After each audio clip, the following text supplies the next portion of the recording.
Karbala का मैदान, उसके रेगजारों से आज भी आवाज आ रही है।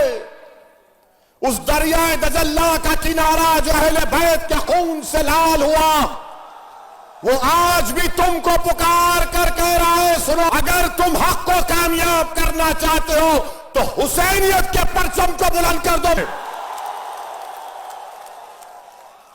हुसैनियत के परचम को बुलंद कर दो। यजीद मुर्द